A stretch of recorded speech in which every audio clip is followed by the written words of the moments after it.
Good morning বন্ধুরা, তোমরা কেমন আছো? আশা করি তোমরা সবাই ভালো আছো।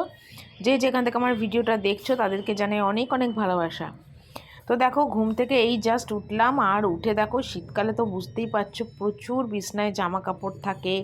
তারপর দেখো শীতের জন্য না বিছনায় এত ঠান্ডা হয়ে যাচ্ছে যে আমি কিন্তু বিছনার পিঠ চাদরের ওপরে একটা গায়ে গরম চাদর পেতে শুচ্ছি, আর ছেলেকেও না একটা পাতলা কম্বল পেতে দিচ্ছি। বিছনায় এতটাই ঠান্ডা হয়ে যাচ্ছে চাদর পাতার পরে যে শুতে পারছি না, এত ঠান্ডা। তো এটা না আমি প্রতি বছরই করি।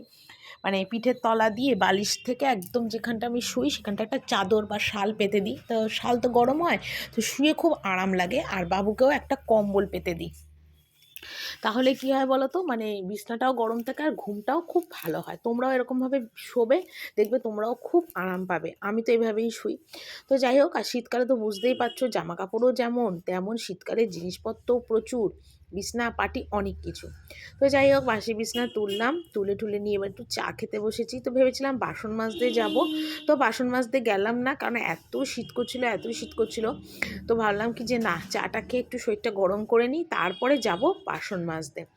কারণ বাসনের মাজতে একবার চলে গেলে কি হবে বলো তো, বাসন মেজে একবারে ঘর মুছে জামা কাপড় কেচে ধুয়ে স্নান করে একবারে আসবো। তো সেই জন্য চা খেতে আমার আরও হয়ে যাবে দেরি। তো সেই জন্যে ভাবলাম উঠে যখন পড়েছে, চাও যখন হয়ে গেছে, তাহলে একবারে চাটা খেয়ে তারপরে গিয়ে বাকি কাজকর্ম ধরি, কেন এক নাগারে কাজ শুরু করব আর একবারে কাজ শেষ করে দেবো। তো যাই হোক, সকাল সকালই গরম চাটা খেতে কিন্তু খুব ভালো লাগে। আর আমি তো 12 মাস সকালবেলা লিকার চা খাই। আগে তো দুধ চা খেতাম, কিন্তু আমার দুধ চা একদমই সকালবেলার টাইমে সহ্য হয় না, ভীষণ গ্যাস হয়ে যায়, পেটটা ভার হয়ে ওঠে। তো সেই জন্য আমি লিকার চাটাই খাই। আগে দুধ চা লিকার চা দুটোই খেতাম, কিন্তু আমার শরীরে সহ্য হয় না। তারপর দেখো বাকি সমস্ত কাজকর্ম, বাসি কাজকর্ম সেরে আর সোজা চলে এসেছি ঘরে। আর চান ঠান করলাম, একদম চান ঠান করে সোজা ঘরে চলে এলাম। কারণ একেবারে আমি কাজটা বাসি কাজগুলো তোমাদের দেখাতে পারলাম না, কারণ ফোনটায় না চার্জ ছিল না, চার্জে বসিয়েছিলাম। আর চার্জে বসিয়ে বাসন মাজা, ঘর মোছা, কাপড় কাচা সব সারলাম, চান ঠান সব সারলাম। এবার একদম চুল টুল আসছে, সিঁদুর টিঁদুর পরে সোজা চলে যাব এবার রান্নাঘরে। কি রান্না হবে এখনও পর্যন্ত আমি কিচ্ছু জানি না। তোমাদের দাদাভাই কি বাজার হাট করেছে তাও কিন্তু আমি জানি না। তো যাই হোক, এখন একটু মুখে ডে ক্রিম লাগাচ্ছি। এটা ডিট্যান ক্রিম, কিন্তু গুড ওয়াইবসের এই ক্রিমের প্রোডাক্টটা খুব ভালো, কোম্পানিটাও খুব ভালো। তোমরা আবার ভেবো না যে আমি একটা প্রমোশন ভিডিও করছি, না একদমই না। ভালো ক্রিম, তো তাই তোমাদের সেটার কাছে আমি শেয়ার করছি। অনেকের তো অনেক রকম চয়েস থাকে ক্রিমের ব্যাপারে। তো আমার এই ক্রিমটা খুব স্যুটও করেছে আর খুব ভালো, স্কিনের সাথে একদম ভালোভাবে অ্যাবজর্ব হয়ে যায়। তো যাই হোক, তো সেটা একটু লাগিয়ে নিলাম। মুখটা ফেস ওয়াশ দিয়ে ধুয়েছি তো চানের সময়, তো মুখটা ভীষণ টান ছিল। তো সেই জন্য ভালো করে মুখের মধ্যে একটু ক্রিম টিম লাগিয়ে এবার সোজা চলে যাবো একদম নিচে। এইমাত্র নিচে এলাম আর এসে সমস্ত কেটে কুটে একেবারে গুছিয়ে নিয়েছি। তোমাদের একবার দেখিয়ে দিই আজকে কী কী রান্না হবে আর কী কী কাটলাম। এখানে দেখো ফুলকপি আর আলু কেটেছি, এই যে ফুলকপির আলু, আর এটা হলো মাছের ঝোলের আলু। তো একটু বেশি হয়েছিল বলে তো ভাবলাম কি এর মধ্যেই মিশিয়ে দিই। আর এখানে আদা, রসুন, পেঁয়াজ কুচি এটা করার জন্যে। আচ্ছা, তার আগে তোমাদের তো বলতে ভুলে গেলাম যে ফুলকপি আলু যে পেঁয়াজ রসুন দিয়ে করছি, সেটার কারণ হলো এই যে ডিম দিয়ে আর ওই ফুলকপি আলু দিয়ে আজকে করব।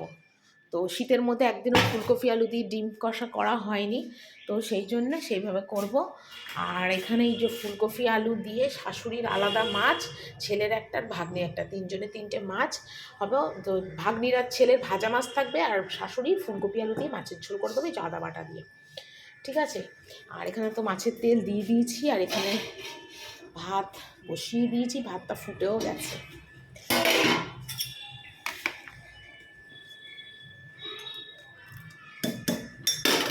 চলো মাছটা আবার নুন হলুদ মাখাই। দিয়ে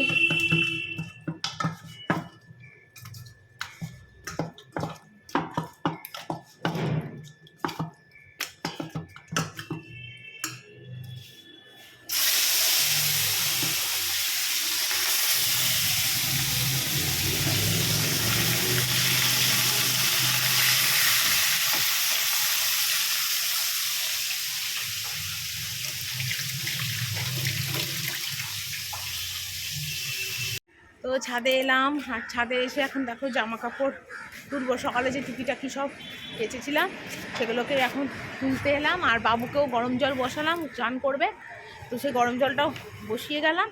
আর এদিকে আমি জামা কাপড়গুলো ছাদের থেকে তুলে নিয়েছি। এখনও কিন্তু আমার ডিমের ঝোল হয়নি। ফুলকপি আর আলুও ভেজে রেখে এসেছি, এবার কি ডিম ভেজে মশলা কষিয়ে কি করব।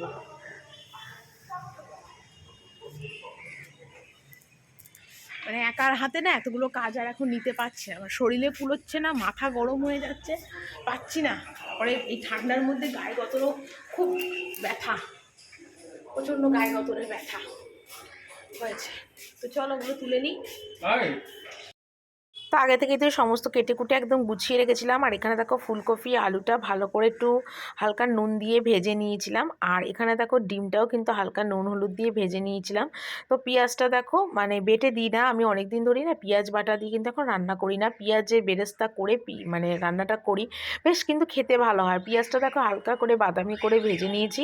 আর তার মধ্যে আদা বাটা, রসুন বাটা, জিরে গুঁড়ো, ধনে গুঁড়ো, কাশ্মীর লঙ্কার গুঁড়ো, ঝাল লঙ্কার গুঁড়ো, একটু গুঁড়ো গরম মশলা, টমেটো সস, সব কিছুই দিয়ে একদম ভালো করে দেখো মশলাটা কষালাম। আর অনেক দিন পরেই না ফুলকপি আলু দিয়ে ডিমের ঝোল হচ্ছিলো। আর শীতকালেই তো ফুলকপি পাওয়া যাবে, গরমকালে তো আর ফুলকপি পাওয়া যাবে না, আর তখন শুধু ডিম আলুর ঝোলই করতে হবে, তখন আর ফুলকপি দিয়ে ডিম আলুর ঝোল কিন্তু খেতে পারবো না। আর অনেকেই বলে ফুলকপি দিয়ে ডিম আলুর ঝোল কিন্তু খেতে খুব ভালো লাগে, তো আমারও অনেক দিন ধরে প্রচণ্ড খাওয়ার ইচ্ছে হয়েছিল। আর আজকে সত্যি কথা বলছি, পরে যেহেতু ভয়েসটা দিচ্ছি, এত সুন্দর হয়েছিল খেতে, মানে এই ফার্স্ট বোধহয় আমি বানালাম ফুলকপি আলু দিয়ে ডিমের ঝোল, কিন্তু সত্যি খুব সুন্দর হয়েছিল খেতে, সবাই খেয়ে খুব মানে প্রশংসা করেছিল। তো ভালোই লাগে যখন কেউ খাওয়া দাওয়া রান্না হলে প্রশংসা করে। তো যাই হোক, এখানে দেখো ভালো করে মশলাটা একদম কষিয়ে নিয়ে ফুলকপিটাও দিলাম, আর ফুলকপি আলুটা দিয়েও ভালো করে মশলার সাথে কষিয়ে নিচ্ছি, যাতে মশলাটার সাথে ফুলকপি আলুর মধ্যে ঢুকে যায় আর রান্নাটাও বেশ টেস্ট হয়। তো যাই হোক, মশলা একদম পুরো মানে কষানো হয়েই গেছে, দেখেই বুঝতে পারছো। তো এবার এর মধ্যে আমি দিয়ে দেবো ডিমটা দিয়ে একটু নাড়াবো, আর নাড়িয়ে চাড়িয়ে তারপরে কিন্তু জল দেব। আর একটু গুঁড়ো গরম মশলাও দিয়েছিলাম, কারণ সব কিছু না দিলে কিন্তু রান্না কিন্তু কোনো সময় টেস্ট হয় না। তো এবার ফুলকপি আলু দিয়ে একদম ভালো করে ডিমটা কষিয়ে নিয়ে তারপরে কিন্তু আমি এটার মধ্যে পরিমাণ মতন জল দেবো, কারণ ফুলকপিটা যেহেতু একটু শক্ত আছে।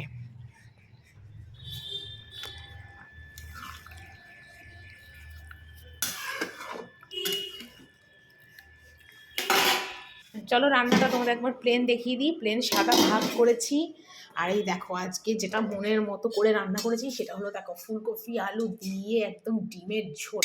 তো আমি কিন্তু দুবেলার বেড়ে রেখেছি, এটা তো আমার ছেলের স্পেশাল বাবু মানুষের বাবু জিনিস বেড়ে রেখেছি।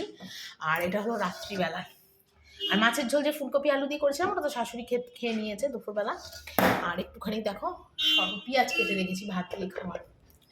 ঠিক আছে, তো তোমাদের তো রান্নাটাও দেখিয়ে দিলাম, আর একবার গ্যাস ট্যাস মুছে রান্নাঘরটা পরিষ্কার করে তারপর লাস্ট কাজ যেটা রান্নাঘরের বাসন গোছানো, যেটা আমার সকাল থেকে করার টাইম হয়নি। তো এখন বাসন টাসন গুছোচ্ছি, আর ঘড়িতে মোটামুটি এখন বাজে 3:30 মতো। তো সকাল থেকে উঠে তো দেখতেই পাচ্ছ একটার পর একটা সমস্ত কাজ সুন্দরভাবে গুছিয়ে আর কি করছি। আর এবার বাসন টাসন গুছিয়ে এবার সোজা যাব ওপরে, কারণ সারাদিন সকাল থেকে এতটা কাজ করছি, তো মানে এখন শরীরটা জাস্ট টায়ার্ড হয়ে গেছে, আর যেন মনে হচ্ছে না রান্নাঘরে থাকি। এবার ঘরে গিয়ে একটুখানি যাব, আর টুকটাক একটু কাজ আছে ওপরে, সেগুলোও সারবো। তো এইভাবেই আজকের কাজকর্মগুলো আর কি করে নিচ্ছি। তো চলো বন্ধুরা, আজকের ভিডিওটা আমি এখানেই শেষ করছি। কালকে আবার একটা সুন্দর ভিডিও নিয়ে চলে আসবো। তোমরা আশা করি ভালো থেকো, আর আমিও যেন ভালো থাকি, আর তোমাদের সুন্দর সুন্দর ব্লগ যেন তোমাদের কাছে দিতে পারি। তো চলো আজকের মতন বিদায় নিলাম, সবাই ভালো থেকো, টাটা।